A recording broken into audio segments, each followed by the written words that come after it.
കർത്താവിൽ ബഹുമാനപ്പെട്ടവരെ,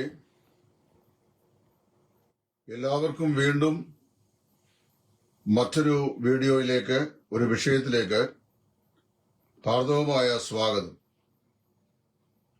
ഇന്ന് വേർപാടും വിശുദ്ധിയും തമ്മിലുള്ള അഭേദ്യമായ ബന്ധത്തെക്കുറിച്ച് ഒരു ചെറിയ വീഡിയോ ചെയ്യാനാണ് ആഗ്രഹിക്കുന്നത്. വിശുദ്ധ ബൈബിൾ വളരെ വ്യക്തതയോടുകൂടെ പഠിപ്പിക്കുന്ന ഒരു ഉപദേശ സത്യമാണ് വേർപാട് എന്ന് പറയുന്നത്. ഇത് കേൾക്കുന്ന മാത്രമേ തന്നെ വേർപാട് സഭയെക്കുറിച്ച് ഞാൻ സംസാരിക്കാൻ പോകുന്നു എന്നാരും തെറ്റായി ചിന്തിക്കരുത്. ഞാൻ പറയാൻ പോകുന്നത് വേർപാട് സഭയെക്കുറിച്ചല്ല, വേർപാട് ജീവിതത്തെക്കുറിച്ചാണ്. വിശുദ്ധ വേദപുസ്തകം പഠിക്കുമ്പോൾ വലിയവനായ ദൈവം കർത്താവിൽ വിശ്വസിച്ച തന്റെ മക്കളെ സംബന്ധിച്ച് വളരെ താല്പര്യപൂർവ്വം ആഗ്രഹിക്കുന്നത് ഈ ലോക ജീവിതത്തിൽ അവർ ദൈവത്തിന്റെ വിശുദ്ധിക്ക് ഒത്തവണ്ണം വേർപെട്ട ഒരു ജീവിതം നയിക്കണം. ആ വേർപെട്ട ജീവിതം വിശുദ്ധ ജീവിതത്തോട് ബന്ധപ്പെട്ടതാണ് എന്നാണ്. ഒരു ഉദാഹരണം ഞാൻ ഈ ഭൗതിക ലോകത്ത് തന്നെ ചൂണ്ടിക്കാണിക്കാം. ഒരു ആട്ടിൻകുട്ടിയും അതുപോലെ തന്നെ ഒരു പന്നിയും രണ്ടും ചെളിയിൽ വീണു എന്ന് ചിന്തിക്കുക. ആട്ടിൻകുട്ടി ചെളിയിൽ വീണാൽ അതിന്റെ ദേഹത്ത് മാലിന്യം പറ്റിയിട്ടുണ്ടെങ്കിൽ എന്തു പ്രയത്നം ചെയ്തും ആ മാലിന്യം അത് നീക്കി അതിൽ നിന്ന് കയറാൻ ആവശ്യമായ പരിശ്രമം ചെയ്യുകയും അങ്ങനെ അത് ഏതെങ്കിലും നിലയില് പച്ചപ്പുല്ലിൽ ഒരച്ചോ മറ്റേതെങ്കിലും നിലയിലോ ഒക്കെ ആ മാലിന്യം അത് നീക്കിക്കളയുകയും ചെയ്യുന്ന കാണാൻ സാധിക്കും. എന്നാൽ ഒരു പന്നി അങ്ങനെയല്ല. പന്നി ഒരു ചെളി കൊണ്ട് വീണാൽ അതിന് ഒരു ഉത്സവ പ്രതീതിയാണ്. അതിൽ രസിച്ച് മുന്നേറുന്നതായിട്ട് നമുക്ക് കാണുവാൻ സാധിക്കുന്നുണ്ട്. പ്രിയമുള്ളവരെ, ഞാനിവിടെ പറയാൻ ആഗ്രഹിക്കുന്ന ആ വിഷയം ഒരു ദൈവ പൈതലിനെ സംബന്ധിച്ച് അവന് ഈ ലോക ജീവിതത്തിൽ ജീവിക്കുമ്പോൾ പാപത്തിന്റെ അശുദ്ധി അവന്റെ ജീവിതത്തിൽ സ്പർശിക്കാൻ സാധ്യതയുള്ള ഒരു പ്രകൃതിയിലും പാപത്തിന്റെ സ്വാധീനതയിലും ആണ് അവൻ ജീവിക്കുന്നത്. രക്ഷിക്കപ്പെട്ട ദൈവമക്കളെ, രക്ഷിക്കപ്പെട്ട ഉടൻ തന്നെ തേജസ്കരിച്ച് കർത്താവിന്റെ സന്നിധിയിലേക്ക് ദൈവം കൊണ്ടുപോയിട്ടില്ല. മറിച്ച് ക്രിസ്തുവിന്റെ ന്യായാസനം മുമ്പാകെ തികഞ്ഞ പ്രാഗൽഭ്യത്തോടെ അവർ വെളിപ്പെടുവാൻ തക്കവണ്ണം ഈ ഭൂമിയിലായിരിക്കുമ്പോൾ പാപത്തോട് പ്രാണത്യാഗത്തോടും എതിർത്തു നിന്ന് വിശുദ്ധിയിൽ ദൈവഭയത്തിൽ തങ്ങളെ തന്നെ തികച്ച് വിശുദ്ധ ജീവിതം നയിച്ച് ദൈവ മഹത്വത്തിൽ അവർ എത്തിച്ചേരണം എന്നാണ് കർത്താവ് ആഗ്രഹിക്കുന്നത്. ആവർത്തന പുസ്തകം നമ്മൾ വായിക്കുമ്പോൾ അതിന്റെ 22-ാം അധ്യായത്തിൽ ഇസ്രായേൽ മക്കൾ ദൈവം കൊടുത്ത ചില മൗലിക നിയമങ്ങൾ, ചില സിവിൽ ലോസ് അവിടെ നമുക്ക് കാണാൻ കഴിയുന്നുണ്ട്. ആ സിവിൽ ലോസ് ദൈവം അവർ കൊടുക്കുമ്പോൾ അവരുടെ ജീവിതത്തിന്റെ വിശുദ്ധിയും ലോകത്തിനുള്ള വേർപാടും അവരെ സൂചിപ്പിക്കുവാൻ വളരെ അനിവാര്യമാകുന്ന 4 കൽപ്പനകൾ കർത്താവ് ഇസ്രായേലിന് നൽകി. ഇസ്രായേലിന് നൽകിയ ആ കൽപ്പനകൾ കർത്താവായ യേശുവിൽ വിശ്വസിക്കുന്ന പുതിയ നിയമ വിശ്വാസികളായ നമ്മുടെ ഓരോരുത്തരുടെയും ജീവിതത്തിൽ നമ്മൾ പാലിക്കേണ്ട, ശ്രദ്ധിക്കേണ്ട കൽപ്പനകളാണ്. അതിലെ 4 കാര്യങ്ങൾ മാത്രം വളരെ വേഗത്തിൽ പറഞ്ഞ് ഷോർട്ട് വീഡിയോ ഞാൻ അവസാനിപ്പിച്ചോളാം. 1, ഇസ്രായേലിന് ദൈവം നൽകിയ സിവിൽ ലോയിൽ ആദ്യമായി അവരെക്കുറിച്ച് പറയുകയാണ്, there should not be mixed life and service. അതായത് ജീവിതത്തില് പരസ്പരം നിബദ്ധമാകുന്ന അല്ലെങ്കിൽ സങ്കലിതമാകുന്ന സർവീസ്, സേവനം പാടില്ല. അതിന് പറയാണ് never to plough with an ox and donkey together. ഒരു കാളയെയും കഴുതയും കൂടെ ഒന്നിച്ച് ചേർത്ത് നിലം ഉഴരുത്. നിലം ഉഴുതു മറിക്കുവാൻ 2 ഇടത്തും വലത്തുമായി, കലപ്പയുടെ ഇടത്തും വലത്തുമായി 2 കാളകൾ അതാവശ്യമാണ്, അല്ലെങ്കിൽ 2 കഴുതകൾ ആവശ്യമാണ്. അതിന് ഈ നുകം ചുമക്കുന്ന ഈ മൃഗം രണ്ടും ഒരേ വിഭാഗത്തിൽപ്പെട്ടതായിരിക്കണം എന്നാണ് ദൈവം കൽപ്പിച്ചത്. നുകത്തിന്റെ ഒരു വശത്ത് കാളയും മറുവശത്ത് കഴുതയും വെച്ച് എന്ത് ചെയ്യരുത്? നിലം ഉഴരുത് എന്ന് ദൈവം കൽപ്പിച്ചു. ഇത് എന്തിനാ സൂചിപ്പിക്കുന്നു ചോദിച്ചു കഴിഞ്ഞാൽ, there is no mixed life service. ഒരു ക്രിസ്തീയ ജീവിതത്തിൽ, ദൈവത്തിന്റെ ജീവിതത്തില് രണ്ട് തരം കാര്യങ്ങളെ ഒന്നിച്ചു ചേർത്ത് ഉള്ള ഒരു ജീവിതമില്ല. ഒന്നുകിൽ നീ ലൗകികനായി ജീവിക്കുക, അല്ലെങ്കിൽ ആത്മീകനായി ജീവിക്കുക. ലൗകികനായി ജീവിക്കുകയും അപ്പോൾ തന്നെ ആത്മീയതന്റെ ചട്ടദേഹത്തിടുകയും ചെയ്യാൻ ശ്രമിക്കുന്നത് ഗുരുതരമായ ക്രമക്കേടാണെന്നാണ് വിശുദ്ധ വേദപുസ്തകം നിഷ്കർഷിക്കുന്നത്. No mixed life service. ആത്മീയ ജീവിതത്തിലെ സേവനത്തിൽ എന്ത് പാടില്ല? പരസ്പര വിരുദ്ധമായ രണ്ട് കാര്യങ്ങൾ ഒന്നിച്ചു ചേർത്ത് ജീവിക്കരുത്. ലോകഭ്രമവും വിശുദ്ധിയും ഇത് രണ്ടും കൂടെ ഒന്നിച്ചു കൊണ്ടുപോകരുത്. ആഴ്ചയുടെ 6 ദിവസങ്ങളും ലോകത്തിനായി ജീവിക്കുകയും 7-ാം ദിവസം ദൈവത്തിനായി ജീവിക്കുന്നു എന്ന് തോന്നിപ്പിക്കുകയും ചെയ്യാൻ പാടില്ല. അവിടെ പറയാണ്, നിങ്ങൾ നിലമുഴുമ്പോൾ കാളയെയും കഴുതയെയും ഒന്നിച്ച് ചേർത്ത് നിലം ഉഴരുത്. അത് ദൈവം വളരെ ശക്തമായി നൽകിയിട്ടുള്ള ഒരു കൽപ്പനയാണ്. അടുത്ത പറയാണ് 22-ാം അധ്യായത്തിന്റെ 9-ാം വാക്യം, there should not be mixed lifestyle എന്ന് പറഞ്ഞു കഴിഞ്ഞാൽ രണ്ടും കൂടെ ചേർന്ന ഇടകലർന്ന ഒരു ജീവിത രീതി നിങ്ങൾക്ക് പാടില്ല. You shall not sow your vineyard with a different kind of seeds. ഇത് പറഞ്ഞാൽ നിങ്ങളുടെ മുന്തിരിത്തോട്ടം എന്ത് ചെയ്യരുത്? പല വക വിത്തുകൾ വിതയ്ക്കരുത്. മുന്തിരിത്തോട്ടം മുന്തിരിത്തോട്ടമായി തന്നെ സൂക്ഷിക്കണം. ചീരത്തോട്ടം ചീരത്തോട്ടമായി തന്നെ സൂക്ഷിക്കണം. അത് ആഹാബ് ഒരിക്കല് ഈ ഒരു ദേവദാസന് നാബോത്തിനെ കൊല്ലുന്നതിന് വേണ്ടി ചെയ്ത പ്ലോട്ടിൽ നാബോത്തിന് അവന്റെ പിതൃ അവകാശമായി നൽകപ്പെട്ട ഒരു മുന്തിരിത്തോട്ടം ആഹാബിന്റെ കൊട്ടാരത്തിന് സമീപമുണ്ടായിരുന്നു. അവനോട് ആവശ്യപ്പെട്ടത് ആ മുന്തിരിത്തോട്ടം ചീരത്തോട്ടമാക്കാനായിട്ട് അവന് കൊടുക്കണം എന്നാണ്. എന്തൊരു അധപ്പതനമാണെന്ന് നോക്കി. മനുഷ്യനെയും ദൈവത്തെയും സന്തോഷിപ്പിക്കുന്ന ദ്രാക്ഷാരസം പ്രദാനം ചെയ്യുന്ന മുന്തിരിത്തോട്ടം ചീരത്തോട്ടമായി കൺവേർട്ട് ചെയ്യുക. അതാണ് ഈ ദുഷ്ടനായ ആഹാബ് രാജാവിന്റെ ഉദ്ദേശം.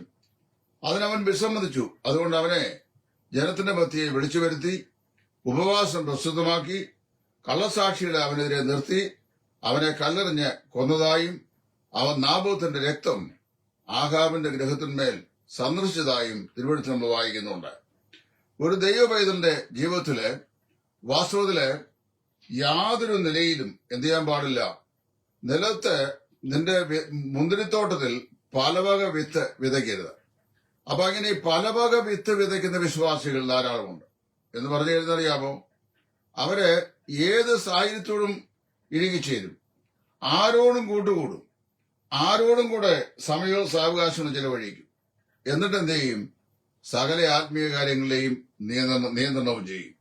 ദൈവം പറയുന്നത് ഒരു മിക്സഡ് ലൈഫ് സർവീസ് ജീവിതത്തില് ഈ പരസ്പരം കൂട്ടിക്കലർത്തിയ ഒരു ജീവിത ശൈലി ദൈവം വെറുക്കുന്നു. രണ്ട് വക വിത്തുകൾ ഒരു വയലിൽ ഒരു സമയത്ത് വിതയ്ക്കുന്നത് ദൈവം വെറുക്കുന്നു. No mixed lifestyle. അടുത്ത് പറയുന്നത് നോ മിക്സഡ് ക്ലോത്തിങ്. നിങ്ങൾ എന്ത് ചെയ്യരുത്? 2 ഇനം വസ്ത്രങ്ങൾ ചേർത്ത് തുന്നി അത് ഉപയോഗിക്കരുത് എന്ന് പറഞ്ഞ് 22-ാം അധ്യായത്തിന്റെ 11-ാം വാക്യമാണ്. ആവർത്തന പുസ്തകം 22-ന്റെ 11-ാം വാക്യം. 2 തരം വസ്ത്രങ്ങൾ നിങ്ങൾ തുന്നിച്ചേർത്ത് ഒന്നിച്ച് ഉപയോഗിക്കരുത് എന്ന് പറഞ്ഞു കഴിഞ്ഞാൽ ഈ വളരെ വ്യക്തമായി പറയാണ്, ഈ വൂളും ലിനനും, അതായത് കമ്പിളിയും ചണവും കൂടെ കൂട്ടിച്ചേർത്ത് വസ്ത്രമുണ്ടാക്കി ഉപയോഗിക്കരുത്. അത് ഇസ്രായേലിന് നൽകിയ കൽപ്പനയാണ്. ഞാൻ അതിനെ മനസ്സിലാക്കുന്നത് ഈ വളരെ വേറൊരു തലത്തിലേക്ക് മനസ്സിലാക്കുന്നത് നോ മിക്സഡ് ക്ലോത്തിങ് എന്ന് പറഞ്ഞു കഴിഞ്ഞാൽ വളരെ വ്യക്തമായി പറഞ്ഞിട്ടുണ്ട്. പുരുഷന്റെ വസ്ത്രം സ്ത്രീയും, സ്ത്രീയുടെ വസ്ത്രം പുരുഷനും ധരിക്കരുത്. സ്ത്രീയുടെ വസ്ത്രം പുരുഷൻ, പുരുഷന്റെ വസ്ത്രം സ്ത്രീ, ഇങ്ങനെ മാറി ധരിക്കരുത് എന്ന് ദൈവം പറഞ്ഞത് ദൈവത്തിന്റെ വേണ്ടത്തിന് പരിചയം ഇല്ലാഞ്ഞിട്ടല്ല. അപ്പൊ ഈ അടുത്ത കാലത്ത് അത് പറഞ്ഞപ്പോ എന്നോടൊരാള് വളരെ രൂക്ഷമായി പറഞ്ഞു, ഇതൊക്കെ പെടലാണെന്ന് തീരുമാനിക്കുന്നത് ആളുകൾ പെൺകുട്ടികൾക്കൊക്കെ പാൻസ് ഇടുന്നതാണ് മറ്റുള്ളതിനേക്കാളൊക്കെ സൗകര്യം എന്ന് പറഞ്ഞു. ഞാൻ ഈ നാട്ടിലുള്ള ആളുകളൊക്കെ എങ്ങനെ വസ്ത്രം ധരിക്കുന്നു എന്നുള്ളത് അന്വേഷിച്ച് നടക്കുന്ന ആളൊന്നുമല്ല. എന്നാൽ ദൈവവചനം പറയുമ്പോൾ ഈ സ്ത്രീയെ കണ്ടാൽ സ്ത്രീയാണെന്നും പുരുഷനെ കണ്ടാൽ പുരുഷനാണെന്നും വേഗത്തിൽ തിരിച്ചറിയാൻ കഴിയുന്ന വസ്ത്ര രീതി ഉണ്ടായിരിക്കണം. നിങ്ങൾക്കറിയാമോ, ലോകത്തിലെ കാട്ടുജാതിക്കാരുടെയും ലോകത്തിലെ ഈ കഴിഞ്ഞ നൂറ്റാണ്ടിൽ മാത്രം കണ്ടെത്തിയ ആമസോൺ വനാന്തരത്തിൽ പാർത്തുവരുന്ന കാട്ടു മനുഷ്യരുടെയിലും പുരുഷനും സ്ത്രീയും തമ്മിൽ കണ്ടാൽ തിരിച്ചറിയത്തക്ക നിലയിൽ അവരുടെ മുടിയുടെ രീതിയും അതുപോലെ തന്നെ അപൂർവ ചില ഗോത്രങ്ങൾ മരവരി പോലെയുള്ള വസ്ത്രങ്ങൾ ധരിക്കുന്നുണ്ട്. സമ്പൂർണ്ണ നഗ്നരായ ആളുകളുമുണ്ട്. എന്നാൽ അവരെയും ഞാൻ സൂക്ഷ്മമായി നോക്കിയപ്പോൾ അവരിലെ ഈ സ്ത്രീയെയും പുരുഷനെയും ഒറ്റ കാഴ്ചയിൽ സ്ത്രീയാണെന്നും പുരുഷനാണെന്നും തിരിച്ചറിയാൻ കഴിയുന്ന വസ്ത്രരീതിയാണ് കാണുവാൻ കഴിഞ്ഞത്. അപരിഷ്കൃതരായ ആളുകളുടെ ഇടയിൽ പോലും സ്ത്രീയെ സ്ത്രീയായും പുരുഷനെ പുരുഷനായും തിരിച്ചറിയാൻ കഴിയുന്നുള്ള വസ്ത്രരീതി ഉണ്ടായിരുന്നെങ്കിൽ വിശുദ്ധിയും വേർപാടും പ്രസംഗിക്കുകയും അതിനുവേണ്ടി ദ്വന്ദ്വയുദ്ധം നടത്തുകയും ചെയ്യുന്ന വിശ്വാസികൾ കുറഞ്ഞപക്ഷം സ്ത്രീ സ്ത്രീയായും പുരുഷൻ പുരുഷനായും വെളിപ്പെടുന്നത് നമുക്ക് കാണാൻ കഴിയും. അപ്പൊ രണ്ട് സങ്കര ഇനം മൃഗങ്ങളെ കൊണ്ട് നിലവൊഴിക്കുക, സങ്കര ഇനം ജീവിത ശൈലി കെട്ടിപ്പടുക്കുക. അതായത് ഒരു വയലിൽ, അത് പ്രത്യേകിച്ച് വിനിയാടിൽ മുന്തിരിത്തോട്ടത്തില് മറ്റ് വകകൾ വിതയ്ക്കുക. അതുപോലെ രണ്ടിനം വസ്ത്രങ്ങൾ തുന്നിച്ചേർത്ത് അത് അങ്ങനെയുള്ള വസ്ത്രം ധരിക്കുക. ഇതെല്ലാം ദൈവം വെറുക്കുന്നു. നാലാമത് പറയുന്നത് നോ മിക്സഡ് മാരേജ്. നിങ്ങൾ ഈ സങ്കര വിവാഹം നടത്തരുത്. അത് ഇസ്രായേലിൽ പറഞ്ഞാണ്. പ്രത്യേകിച്ച് അവർ പറഞ്ഞു, ആവർത്തന പുസ്തകം 22:21 വായിക്കുമ്പോൾ അവരോട് ദൈവം വളരെ വ്യക്തമായി പറഞ്ഞു. എന്താ അറിയാവോ, ഒരു യുവതിയെ അവിടെ നമ്മൾ വായിക്കുമ്പോൾ യുവാക്കന്മാരും യുവതിയും തമ്മിൽ വിവാഹം കഴിക്കുമ്പോൾ എങ്ങനെയാണ് അവർ വിവാഹം കഴിക്കേണ്ടത്, അല്ലെങ്കിൽ ഏത് നിലയിലുള്ള വിവാഹമാണ് അവർക്ക് പെർമിറ്റഡ് അയക്കുന്നത്. ഇസ്രായേലിൽ പറഞ്ഞു, നിങ്ങൾ കനാന്യരിൽ നിന്ന് നിങ്ങളുടെ യുവാക്കന്മാർക്ക് യുവതികളെയും യുവതികൾക്ക് യുവാക്കന്മാരെയും നിങ്ങൾ തിരഞ്ഞെടുക്കരുത് എന്ന് പറഞ്ഞു കഴിഞ്ഞാൽ ദൈവദർശനം പ്രാപിച്ച ഇസ്രായേലിനും ഈ ജാതികളുടെ ഊമവിഗ്രഹങ്ങളെ സേവിക്കുന്ന കനാന്യരുമായിട്ടുള്ള ഒരു വൈവാഹിക ബന്ധം വിശുദ്ധ വേദപുസ്തകം അനുവദിക്കുന്നില്ല. അപ്പൊ ഇവിടെ 4 കാര്യങ്ങളാണ് പറയുന്നത്. ഒന്ന്, no mixed lifestyle and service, no mixed lifestyle, then no mixed service, no mixed clothing and no mixed marriage. 4 കാര്യങ്ങൾ വളരെ വ്യക്തതയോടെ പറയുകയാണ്. അപ്പൊ ഇത് 4ഉം നമ്മുടെ ക്രിസ്തീയ ജീവിതത്തിൽ നമ്മൾ വളരെ ശ്രദ്ധിക്കേണ്ട കാര്യങ്ങളാണ്. അപ്പോസ്തലനായ പൗലോസ് 2 കൊരിന്ത്യയിൽ പറയുമ്പോൾ അതിന്റെ 6-ാം അധ്യായത്തിൽ വളരെ വ്യക്തമായി ഇതിന് ഒരു വിശദീകരണം നൽകിയിട്ടുണ്ട്. ആ വിശദീകരണം നമ്മൾ ഈ ആവർത്തന പുസ്തകം 22-ാം അധ്യായത്തോട് ചേർത്ത് പഠിക്കുമ്പോൾ എന്താണ് ഈ ആവർത്തന പുസ്തകം 22-ല് ദൈവം പറഞ്ഞിരിക്കുന്ന വാക്കുകളുടെ അർത്ഥം എന്ന് നമുക്ക് വ്യക്തമായി മനസ്സിലാക്കുവാൻ സാധിക്കും. 2 കൊരിന്ത്യർ 6-ാം അധ്യായത്തിന്റെ 14 മുതലുള്ള വാക്യങ്ങളിൽ നിങ്ങൾ അവിശ്വാസികളോട് ഇണയില്ലാപ്പിണ കൂടരുത്, നീതിക്കും അധർമ്മത്തിനും തമ്മിൽ എന്ത് ചേർച്ച, വെളിച്ചത്തിന് ഇരുളോട് എന്ത് കൂട്ടായ്മ, ക്രിസ്തുവിനും ബലിയാലും തമ്മിൽ എന്ത് പൊരുത്തം, അല്ല വിശ്വാസിക്ക് അവിശ്വാസിയുമായി എന്ത് ഓഹരി, ദേവാലയത്തിന്റെ വിഗ്രഹങ്ങളോട് യോഗ്യത, നാം ജീവനുള്ള ദൈവത്തിന്റെ ആലയമല്ലോ. ഞാൻ അവരിൽ വസിക്കുകയും അവരുടെ ഇടയിൽ നടക്കുകയും ചെയ്യും, ഞാൻ അവർക്ക് ദൈവമായും അവർ എനിക്ക് ജനവുമാകും എന്നും ദൈവം അരുളി ചെയ്യുന്നല്ലോ. അതുകൊണ്ട് അവരുടെ നടുവിൽ നിന്ന് പുറപ്പെട്ട് വേർപെട്ടിരിപ്പീൻ എന്ന് കർത്താവ് അരുളി ചെയ്യുന്നു എന്നാണ് പറഞ്ഞിട്ടുള്ളത്. വാസ്തവത്തിൽ ഈ ബ്രദറൻ അല്ലെങ്കിൽ വേർപാട് എന്നൊക്കെ പറയുമ്പോൾ ഒരു പ്രസ്ഥാനം വേണ്ടി മരിക്കാൻ ഇവിടുത്തെ ചില രാഷ്ട്രീയ പാർട്ടികളിലെ യുവ സ്നേഹിതരായ ആളുകൾ ആ രാഷ്ട്രീയ പാർട്ടിക്ക് വേണ്ടി മരിക്കാൻ തയ്യാറായി നടക്കുന്നവരാണ്. ചില ആളുകൾ അവർ നിൽക്കുന്ന സമൂഹത്തിനു വേണ്ടി മരിക്കാൻ തയ്യാറായി നിൽക്കുന്നത്. ഇപ്പൊ ബ്രദറൻ പ്രസ്ഥാനത്തിന് വേണ്ടി മരിക്കാൻ തന്നെ അതിനെ ബ്രദറനിസം അല്ലെങ്കിൽ ബ്രദറൻ സ്പിരിറ്റ് എന്ന് പറയും. പെന്റക്കോസ്റ്റൽ പ്രസ്ഥാനത്തിന് വേണ്ടി മരിക്കാൻ നടന്നു കഴിഞ്ഞാൽ അതിനെ പെന്റക്കോസ്റ്റലിസം അല്ലെങ്കിൽ പെന്റക്കോസ്റ്റൽ സ്പിരിറ്റ് എന്ന് പറയും.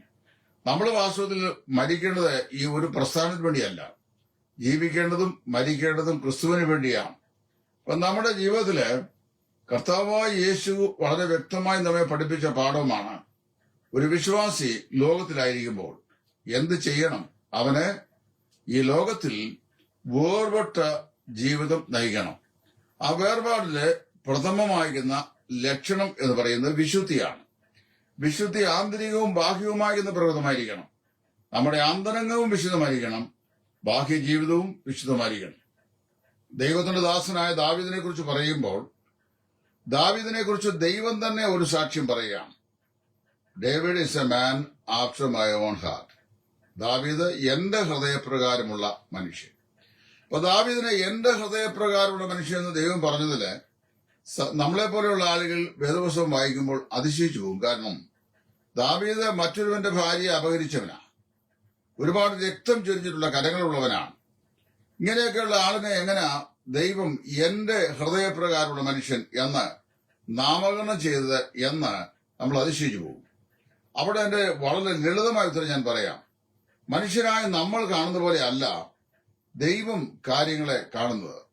മനുഷ്യൻ പുറമേ ഉള്ളത് നോക്കുന്നു, യഹോവയോ ഹൃദയങ്ങളെ തൂക്കി നോക്കുന്നു. ദാവീദ് തന്നെ പറയുന്നുണ്ട്, രാത്രികാലങ്ങളിൽ എന്റെ കിടക്കെ നീ സന്ദർശിച്ചു. അതായത് എന്റെ കിടക്കയിൽ നീ എന്നെ ശോധന ചെയ്തു. ശോധന ചെയ്തിട്ട് എന്താ പറയുന്നത്? വ്യസനത്തിനുള്ളത് യാതൊന്നും എന്നിൽ കണ്ടെത്തിയില്ല. ദൈവം ദാവീദിന്റെ രഹസ്യ ജീവിത വശത്തെ സൂക്ഷ്മമായി സൂക്ഷിച്ചു നോക്കിയപ്പോൾ അവന്റെ ജീവിതത്തിൽ അശുദ്ധിയായി, ദൈവത്തിന് അവനെ ശിക്ഷിക്കാൻ മതിയായതായി ഒന്നും കണ്ടെത്തിയില്ല. Saving this particular incident mention in the book of ശമൂവേൽ. അപ്പോൾ ശമൂവേലിന്റെ പുസ്തകത്തിൽ രേഖപ്പെടുത്തിയിരിക്കുന്ന ഊരിയാവിന്റെ ഭാര്യയോട് ബന്ധമുള്ള അവന്റെ അവിശുദ്ധ റിലേഷൻഷിപ്പ് ഒഴികെ മറ്റു കാര്യങ്ങളൊന്നും ദാവീദിനെ കുറിച്ച് അങ്ങനെയുള്ള കുറ്റപ്പെടുത്തൽ വായിക്കുന്നില്ല. എന്ന് പറഞ്ഞു കഴിഞ്ഞാൽ ആ സംഭവത്തിങ്കൽ ദാവീദ് വളരെ ദൈവസ്ഥൽ അനുദപിച്ചു. ചങ്ക് പിളർന്ന് ദൈവത്തോട് ക്ഷമയ്ക്കായി യാചിച്ചു. മഹാനായ സ്പർജൻ 51 സങ്കീർത്തനം, അതായത് ദാവീദ് ഈ ഊരിയാവിന്റെ ഭാര്യയോട് ബന്ധത്തിൽ ഏർപ്പെട്ട അശുദ്ധമായിരിക്കുന്ന ആ റിലേഷൻഷിപ്പിന്റെ പശ്ചാത്തലത്തിൽ നാഥാൻ പ്രവാചകൻ അവനെ തന്റെ പാപത്തെക്കുറിച്ച് ഓർപ്പിച്ചപ്പോൾ അവൻ ദൈവസ്ഥാനിൽ യഥാസ്ഥാനപ്പെട്ട് എഴുതപ്പെട്ട ശേഷം താൻ എഴുതിയ സങ്കീർത്തനമാണ് 51 സങ്കീർത്തനം. 51 സങ്കീർത്തനം സ്പർജൻ ട്രഷറി ഓഫ് ഡേവിഡ്, അതായത് ദാവീദിന്റെ ഈ ഭണ്ഡാരം എന്ന് പറയുന്ന ആ മനോഹരമായ സങ്കീർത്തനമുള്ള വ്യാഖ്യാന പുസ്തകത്തില് 51 സങ്കീർത്തനത്തിലേക്ക് വരുമ്പോൾ സ്പർജൻ പറഞ്ഞിരിക്കുന്ന അതിന്റെ ഇൻട്രഡക്ഷൻ എന്നെ വളരെ ചിന്തിപ്പിച്ചു.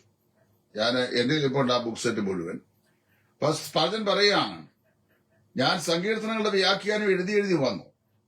50 സങ്കീർത്തനം പൂർത്തീകരിച്ചു.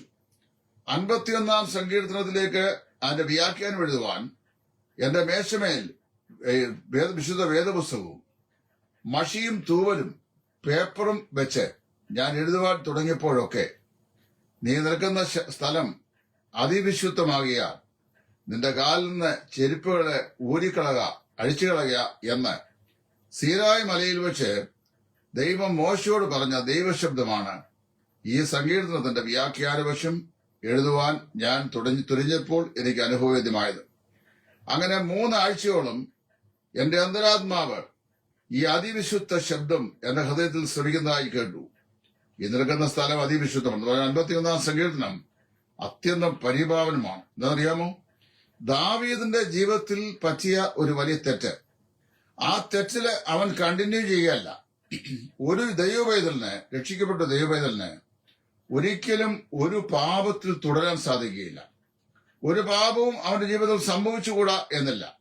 യാക്കോബ് ഭാഷയിൽ പറഞ്ഞു കഴിഞ്ഞാൽ പല ദൈവമക്കളായ നാം പലരിലും തെറ്റിപ്പോകുന്നു. ഒരുവൻ വാക്കിൽ തെറ്റാതിരുന്നാൽ പ്രവൃത്തിയിൽ തെറ്റുന്നു, പ്രവൃത്തിയിൽ തെറ്റാതിരുന്നാൽ വാക്കിൽ തെറ്റുന്നു. എന്തെങ്കിലുമൊക്കെ തെറ്റുകൾ ജീവിതത്തിൽ സംഭവിക്കാം. എന്നാൽ അതേ പാപത്തിൽ തുടരാനായിട്ട് ഒരു ദൈവത്തിന് സാധിക്കില്ല. ഇത് ഞാൻ കഴിഞ്ഞ ദിവസം ഒരു മെസ്സേജിലും പറഞ്ഞാണ്. ഒരു ഉദാഹരണം ഞാൻ പറയുന്നത്. ഉദാഹരണമൊക്കെ പറയുമ്പോൾ ഈ ഉദാഹരണം ജീവിതത്തിലുള്ള ആളുകൾക്ക് പെട്ടെന്ന് ദേഷ്യം വരും. അവരിത് ദൈവത്തിന് അവരോട് സംസാരിക്കുന്നതായിട്ടല്ല, തങ്ങളെക്കുറിച്ച് പറയുന്നതായിട്ട് അവർ വ്യാഖ്യാനിക്കുന്നത്. ഒരാള് രക്ഷിക്കപ്പെട്ട ശേഷം ഒരല്പം മദ്യം കഴിച്ചു എന്ന് ചിന്തിക്കുക. രക്ഷിക്കപ്പെട്ട ദൈവത്തിൽ മദ്യം കഴിക്കാൻ പാടില്ല. കാരണം വീഞ്ഞു പരിഹാസിയാണെന്ന് വേദപുസ്തകം പറഞ്ഞിട്ടുണ്ട്. എന്നാൽ അത് മാത്രമല്ല, മദ്യപാനികൾ ദൈവരാജ്യം അവകാശമാക്കുകയില്ല എന്ന് പറഞ്ഞിട്ടുണ്ട്. അപ്പൊ അത് ചെയ്യാൻ പാടില്ല. പക്ഷേ സംഭവിച്ചാൽ അങ്ങനെ ഒരു സംഭവം ഒരുവന്റെ ജീവിതത്തിൽ ഉണ്ടായി എന്ന് കരുതുക. അത് വാസ്തവത്തിൽ അവൻ രക്ഷിക്കപ്പെട്ടവനാണെങ്കിൽ എന്ത് ചെയ്യും? ആ സംഭവം അവന്റെ ജീവിതത്തിൽ അത്യഗാധമാകുന്ന ദുഃഖമുണ്ടാക്കുകയും അവൻ അതേക്കുറിച്ച് വളരെ അനുദപിക്കുകയും ചെയ്യും. സ്വസ്ഥതയില്ലാത്തൊരു അനുഭവം. നിങ്ങൾ ദാവീദിനെ കുറിച്ച് വായിച്ചേ. ദാവീദ് പറയുന്നത് താൻ ദൈവത്തോട് പാപം ചെയ്ത ആ സമയത്ത് അവന്റെ അസ്ഥികള് സ്വസ്ഥതയില്ലാതെയായി. വേനൽക്കാലത്തെ ഉഷ്ണതാലത്ത് പോലെ അവന്റെ അസ്ഥികളുണ്ടായിരുന്ന മജ്ജകൾ അത് ഉരുകിപ്പോയി. അവന്റെ കണ്ണ്, കൈയ്യ്, ചെവിയ്, ഹൃദയം എല്ലാം അസ്വസ്ഥമായി. അവൻ രക്ഷിക്കപ്പെട്ട ദൈവപൈതൽ തന്റെ ജീവിതത്തിൽ ചെയ്യാൻ പാടില്ലാത്തൊരു കാര്യം ചെയ്താൽ അവന്റെ ജീവിതത്തില് നിശ്ചയമായും അവന് അസ്വസ്ഥത ഉണ്ടായിക്കൊണ്ടിരിക്കും. എന്നാൽ അങ്ങനെ ഉള്ള ഒരാള് അതേ പാപത്തിൽ എന്ത് ചെയ്യുക? തുടരുക എന്ന് പറഞ്ഞാൽ മദ്യപാനം എന്ന് പറയുന്ന പാപം തുടരുക. 10, 20, 25, 30 ഒക്കെ കൊല്ലം മദ്യം കഴിച്ചിട്ടുള്ള ആളുകൾ പിന്നീട് യാതൊരു ഉളുപ്പും കൂടാതെ ആത്മീയ കാര്യങ്ങളിലും വലിയ ഭക്തന്മാരെ പോലെ അഭിനയിക്കുന്നത് ഞാൻ കണ്ടിട്ടുണ്ട്. അപ്പൊ നിങ്ങൾ കണ്ടിട്ടുണ്ടാവാം. അപ്പൊ ഞാൻ പറയുന്നത്, ഒരു രക്ഷിക്കപ്പെട്ട ദൈവമേ തന്നെ അങ്ങനെ ചെയ്യാൻ സാധിക്കുകയില്ല. യോഹന്നാൻ പറയുമ്പോൾ he which is born of the father does not continue in the same sin എന്നാ പറയുന്നത്. പിതാവിൽ നിന്ന് ജനിച്ചവൻ ആരും ഒരേ പാപത്തിൽ തുടരുന്നില്ല. ഇത് മദ്യം തന്നെയല്ല, ഏതു പാപവും. ഒരു കള്ളം പറയുന്നത് പോലും പാപമാണല്ലോ. നിരന്തരമായി വാവിളിച്ചാൽ കള്ളം പറയാതിരിക്കുക. Such men are not saved. അവർ രക്ഷിക്കപ്പെട്ടവരെ അല്ല, രക്ഷിക്കപ്പെട്ടു എന്ന് പ്രൊഫസ് ചെയ്യുന്ന ആളുകളാണ്. അപ്പൊ വാസ്തവത്തില് ഇവിടെ ഈ 4 കാര്യങ്ങൾ ദൈവം ഇസ്രായേലിനോട് പറഞ്ഞു. എന്താണ്? No mixed service. 2 വകകൾ കൊണ്ട് ഒന്നിച്ച് ഉള്ള സർവീസ് പാടില്ല എന്ന് പറയാൻ വിശ്വാസി അവിശ്വാസി കൊണ്ട് ബിസിനസ് പാടില്ല. No mixed lifestyle. സങ്കലിതമായ ഒരു ജീവിത ശൈലി പാടില്ല. 3, നോ മിക്സഡ് ക്ലോത്തിങ്. 2 തരം വസ്ത്രങ്ങൾ ഉപയോഗിക്കാൻ പാടില്ല. 3, 4, നോ മിക്സഡ് മാരേജ്. വിശ്വാസി അവിശ്വാസിയുമായി വിവാഹബന്ധം പാടില്ല. ഇത് ദൈവം വളരെ വ്യക്തമായി പറഞ്ഞിരിക്കുകയാണ്. ഈ 4 കാര്യങ്ങൾ നമ്മുടെ വിശ്വാസ ജീവിതത്തിൽ വിശുദ്ധിക്ക് നമ്മൾ എന്ത് വില കൊടുക്കുന്നു എന്നുള്ളത് നമ്മെ സൂചിപ്പിക്കുന്ന കാര്യമാണ്. ദാവീദ് ഇതെല്ലാം തന്റെ ജീവിതത്തിൽ പാലിച്ച ആളായിരുന്നു. അതുകൊണ്ടാണല്ലോ തന്റെ ഈ അനുതാപ സങ്കീർത്തനത്തിനകത്ത് അദ്ദേഹം പറയുമ്പോൾ താൻ വിശുദ്ധിക്ക് വേണ്ടി അല്ലെങ്കിൽ വേർപാടിന് വേണ്ടി തുടർന്ന് എന്ത് വില കൊടുക്കേണ്ടി വരുന്നു എന്നുള്ളത് ദാവീദ് കൺഫ്യൂസ് ചെയ്യുന്നുണ്ട്. ഞാൻ നിർമ്മലനായി തീരുന്നതിന് ഈ സോപ്പ് കൊണ്ട് എന്നെ ശുദ്ധീകരിക്കണമേ എന്ന് താൻ പ്രാർത്ഥിക്കുന്നു. ഒരു വിശ്വാസിയുടെ ജീവിതത്തില് ഏതെങ്കിലും തരത്തിലുള്ള മാലിന്യങ്ങൾ ഉണ്ടായാൽ അവയെ ദൈവത്തിന്റെ വചനത്താലും പരിശുദ്ധാത്മാവിന്റെ ശക്തിയാലും കഴുകി ശുദ്ധീകരിക്കുവാൻ നമ്മള് ബാധ്യസ്ഥരാണ്.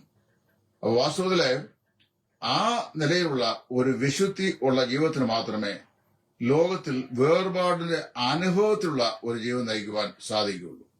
നിങ്ങൾക്കൊരു വ്രതകാരനാകാൻ കഴിയും, ഒരു വേർപാടുകാരനായിരിക്കണം എന്ന് അതുകൊണ്ട് അർത്ഥമില്ല. അപ്പൊ അതുകൊണ്ട് നിങ്ങൾക്ക് ഒരു പെന്റക്കോസ്റ്റുകാരനായിരിക്കാൻ കഴിയും. അതുകൊണ്ട് പെന്റിക്കോസ്റ്റിന്റെ അനുഭവം നിങ്ങളുടെ ജീവിതത്തിൽ ഉള്ളവരാണ് നിങ്ങൾ എന്ന് നിങ്ങൾക്ക് ചിന്തിക്കാൻ കഴിയുകയില്ല. നമ്മുടെ കർത്താവായ യേശു ക്രിസ്തുവും വിശുദ്ധിയുടെ അളവുകോൽ മാനദണ്ഡം എന്തായിരിക്കണം എന്ന് നമ്മെ പഠിപ്പിച്ചിട്ടുണ്ട്. പത്രോസിന്റെ 1-ാം ലേഖനം അതിന്റെ 1-ാം അധ്യായത്തിന്റെ 14-ാം വാക്യത്തിൽ അപ്പോസ്തലൻ പറയുകയാണ്, പണ്ട് നിങ്ങളുടെ അജ്ഞാനകാലത്തുണ്ടായിരുന്ന മോഹങ്ങളെ മാതൃകയാക്കാതെ നിങ്ങളെ വിളിച്ച വിശുദ്ധന് ഒത്തവണ്ണം എല്ലാ നടപ്പിലും നിങ്ങൾ വിശുദ്ധരായിരിപ്പീൻ. ഞാൻ വിശുദ്ധനായിരുന്ന പോലെ നിങ്ങളും വിശുദ്ധരായിരിപ്പീൻ. എന്നെ ഏറെ കുഴപ്പിച്ച ഒരു വാക്യമാണിത്. ദൈവം പരിശുദ്ധനാണ്. Be holy as I am holy. ഞാൻ വിശുദ്ധനായിരുന്ന പോലെ നിങ്ങളും വിശുദ്ധരായിരിപ്പീൻ എന്ന് പറഞ്ഞാൽ പരിശുദ്ധനായ ദൈവത്തിന്റെ പരിശുദ്ധ സ്വഭാവം പോലെ എനിക്ക് ജീവിക്കാൻ കഴിയുമെന്നാണോ? ഒരിക്കലും സാധിക്കുകയില്ല. എന്നാൽ ഞാനതിന്റെ അർത്ഥം പിന്നീട് മനസ്സിലാക്കി. എന്താണെന്നറിയാമോ?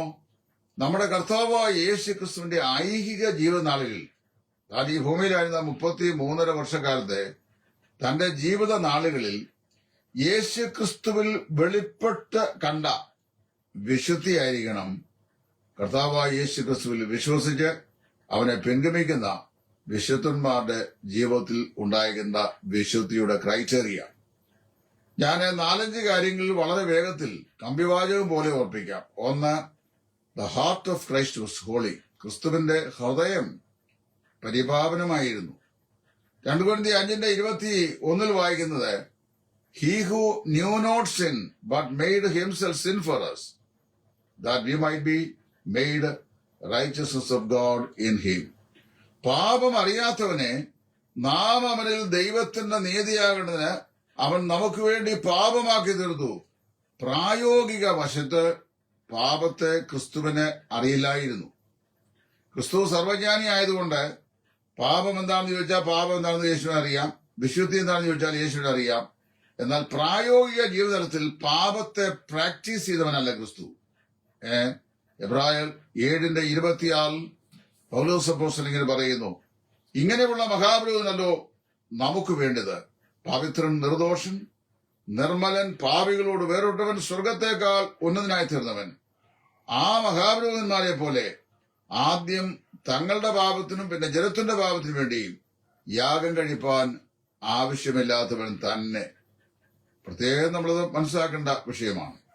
വിശുദ്ധ തിരുവെഴുത്തുകളെ സുവിശേഷങ്ങൾ വായിക്കുമ്പോൾ നമ്മുടെ കർത്താവായ യേശു ക്രിസ്തുവിന്റെ ജീവിതത്തിന്റെ പ്രത്യക്ഷവും പരോക്ഷവുമായ വശങ്ങളിൽ ക്രിസ്തു സമ്പൂർണമായും വിശുദ്ധിയിൽ ജീവിച്ച വ്യക്തിയായിരുന്നു എന്ന് നമുക്ക് കാണുവാൻ സാധിക്കുന്നുണ്ട്. അവന് ശുശ്രൂഷ ചെയ്ത പല സ്ത്രീകളെ കുറിച്ച് പുതിയ നിയമത്തിൽ സുവിശേഷം പറഞ്ഞിട്ടുണ്ട്. പക്ഷെ ഒരിക്കൽ പോലും അവരാൽ താൻ അശുദ്ധൻ ആക്കപ്പെട്ടിട്ടില്ല. അതുകൊണ്ട് സധൈര്യം യേശുവിന് തന്നെ വിമർശിക്കുന്ന ആളുകളുടെയും മുമ്പാകെ നെഞ്ചു വിരിച്ചു എന്ന് ചോദിക്കാൻ പറ്റി, നിങ്ങളിൽ ആർക്ക് എന്നെ പാപത്തെക്കുറിച്ച് ബോധം വരുത്തുവാനായിട്ട് സാധിക്കും? The heart of Christ was perfectly holy. കർത്താവായ യേശുവിന്റെ ഹൃദയം പരിപൂർണമായും വിശുദ്ധമായിരുന്നു. 2, the heart of Christ was peaceful. കർത്താവായ യേശു ക്രിസ്തുവിന്റെ ഹൃദയം സമാധാനമുള്ളതായിരുന്നു.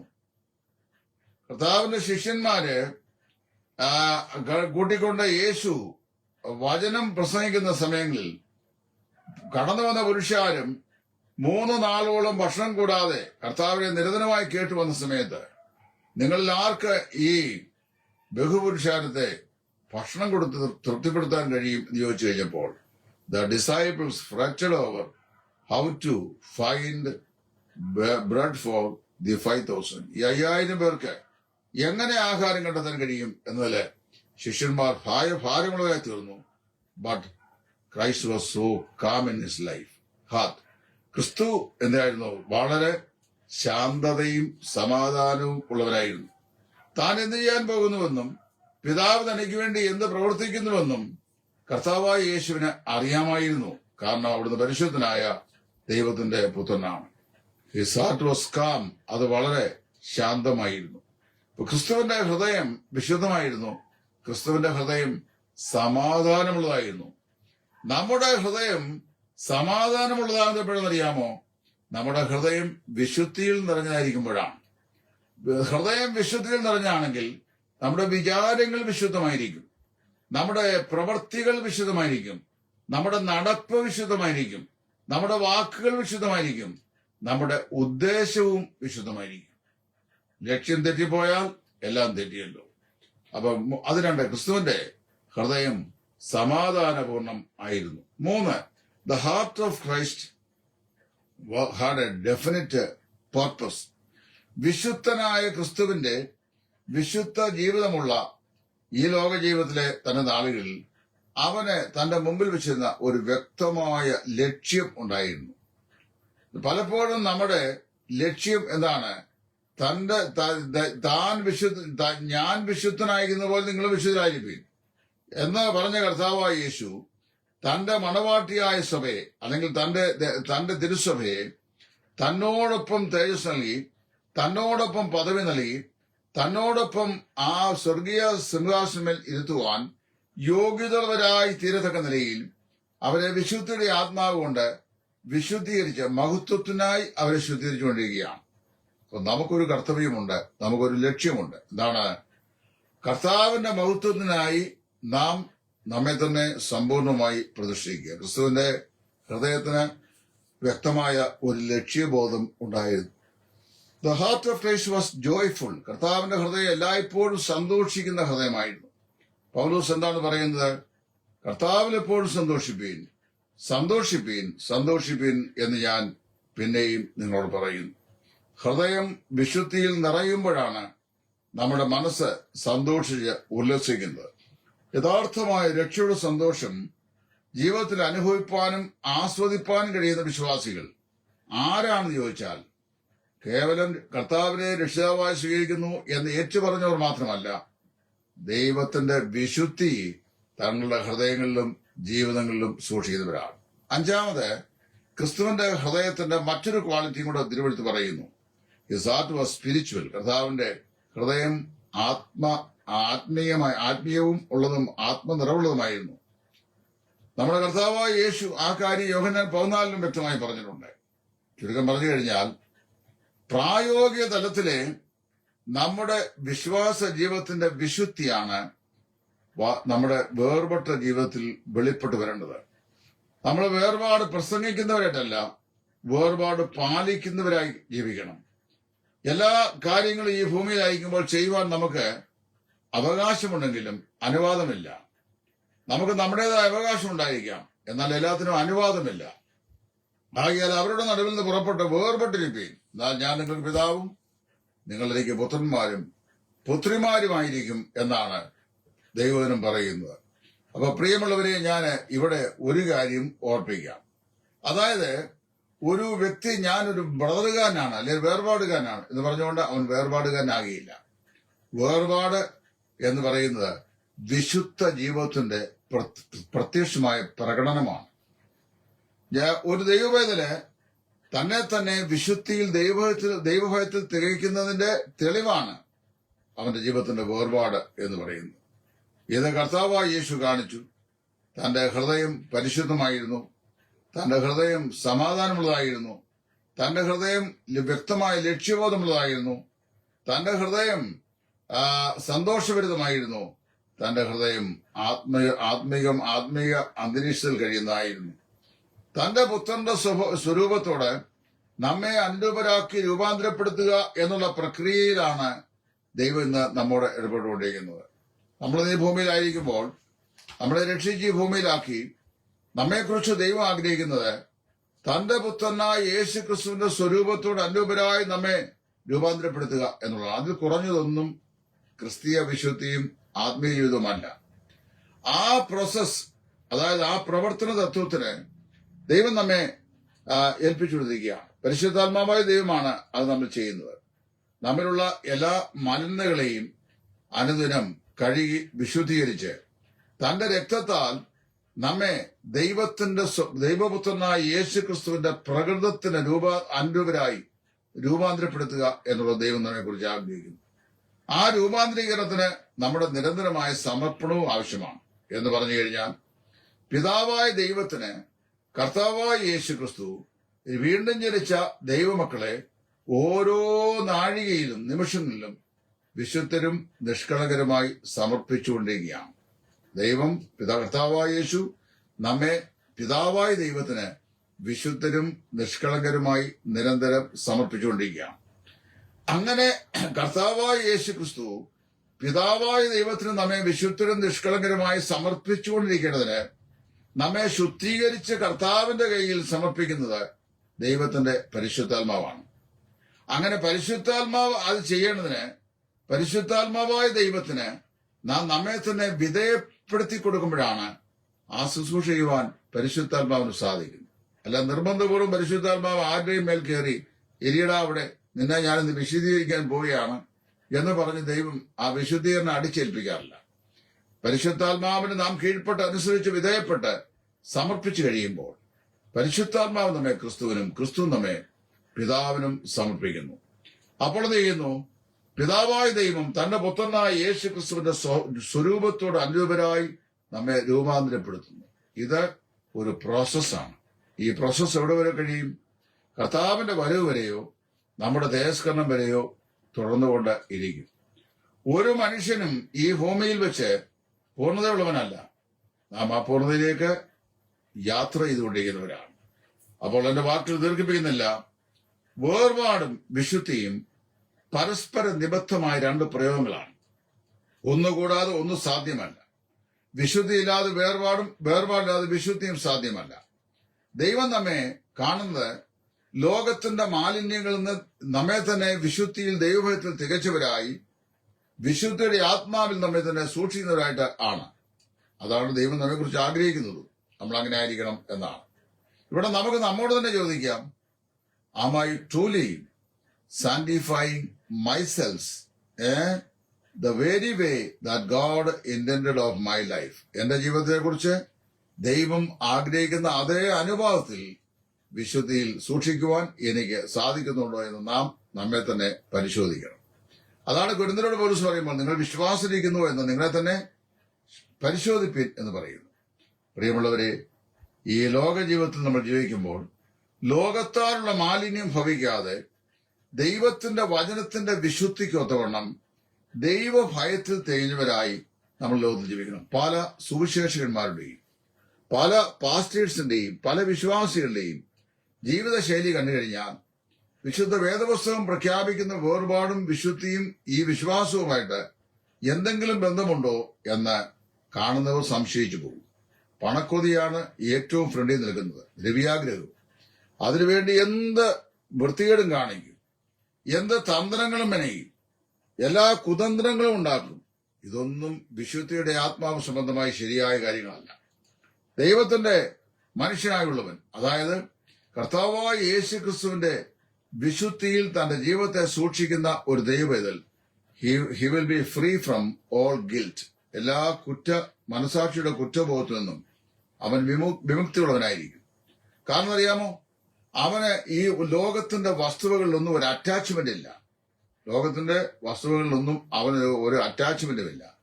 His spirit shall be always detached from the things of the world which would defile him of his fellowship to keep himself in the sanctity of God's word. ദൈവവചനത്തിന്റെ വിശുദ്ധിയിൽ അവനെ ദൈവത്തോട് ചേർത്ത് നിർത്തുന്നതിന് തടസ്സമായിരിക്കുന്ന എല്ലാ കാര്യങ്ങളും അവൻ ഡിറ്റാച്ച്ഡ് ആയിരിക്കും. അതാ പൗലോസ് പറയുന്നത്, ലോകത്തിൽ ജീവിക്കുന്നവരെങ്കിലും ലോകത്തെ അനുഭവിക്കാത്തവരെ പോലെ ഇന്നയോളം കഴിയുന്നു.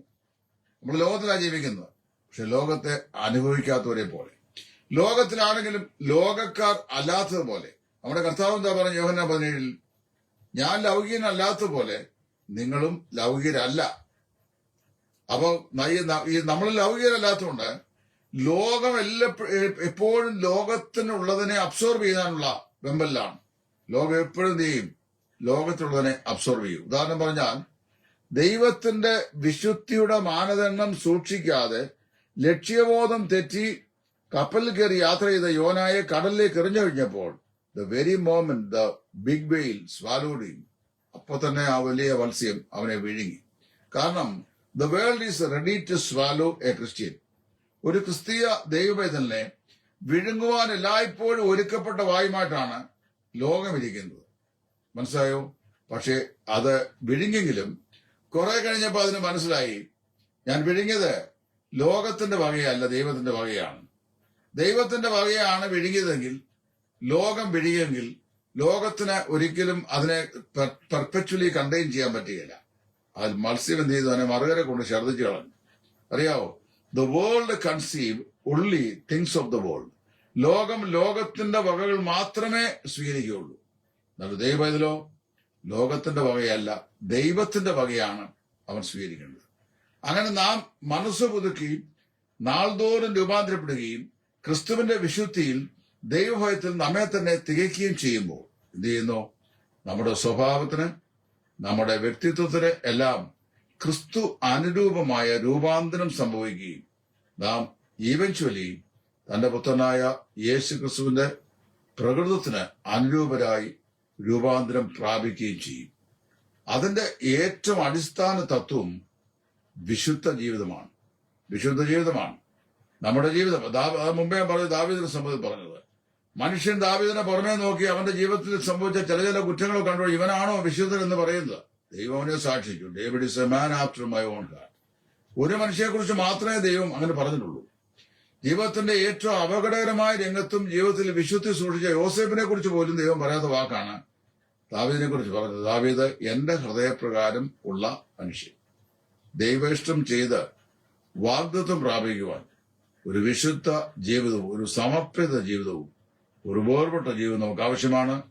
അതിന് ക്രിസ്തീയ ജീവിതത്തിന്റെ വിശുദ്ധി അനിവാര്യമാണ്. ഇത് നമ്മുടെ ജീവിതത്തിൽ നമുക്ക് നിരന്തരമായി സൂക്ഷിക്കാൻ സാധിക്കുന്നുണ്ടോ എന്ന് നമ്മൾ ഓരോരുത്തരും നമ്മുടെ അന്തരാത്മാവോട് ചോദിക്കുക. ദൈവവചനം വിലക്കുന്ന ഏത് കാര്യത്തെയും നമുക്ക് തള്ളിക്കളയണം. ഒറ്റയ്ക്ക് പോരാണ്ടി വന്നു കഴിഞ്ഞാലും കർത്താവിനോട് തന്റെ പാളയത്തിൽ നിൽക്കണം. ദൈവവചനത്തോടെ കലർപ്പ് കൂട്ടുന്ന കാര്യത്തിൽ ഒരിക്കലും നമ്മൾ കൂട്ടുനിൽക്കരുത്. ഞാൻ ദൈവപക്ഷത്തെ നിൽക്കുകയുള്ളൂ, കർത്താവിന്റെ വചനം പറയുന്ന പോലെ ഞാൻ ചെയ്യുകയുള്ളൂ. I shall never compromise myself with the situations of life എന്ന് പറയാൻ സാധിക്കണം. അല്ല കൂട്ടത്തിലെ പാട്ടും വെള്ളത്തിലെ പൂട്ടും ഒരു ദൈവത്തിൽ പറഞ്ഞില്ല. വിശുദ്ധിയിൽ ദൈവഭയത്തിൽ നമ്മെ തന്നെ തികയ്ക്കുക, അതാണ് ദൈവം നമ്മെ കുറിച്ച് ആഗ്രഹിക്കുന്നത്. ഈ ചെറിയ മെസ്സേജ് എന്നെ കേൾക്കുന്ന നിങ്ങൾക്ക് എല്ലാവർക്കും അനുഗ്രഹമായി തീരുമെന്ന് കർത്താവിൽ ഞാൻ വിശ്വസിക്കുന്നു. ദൈവം നിങ്ങളെ എല്ലാവരെയും അനുഗ്രഹിക്കട്ടെ. കർത്താവിന്റെ വേലയിൽ സുവിശേഷകൻ ടൈറ്റസ് ഫ്രോം ഇടയാറുള്ള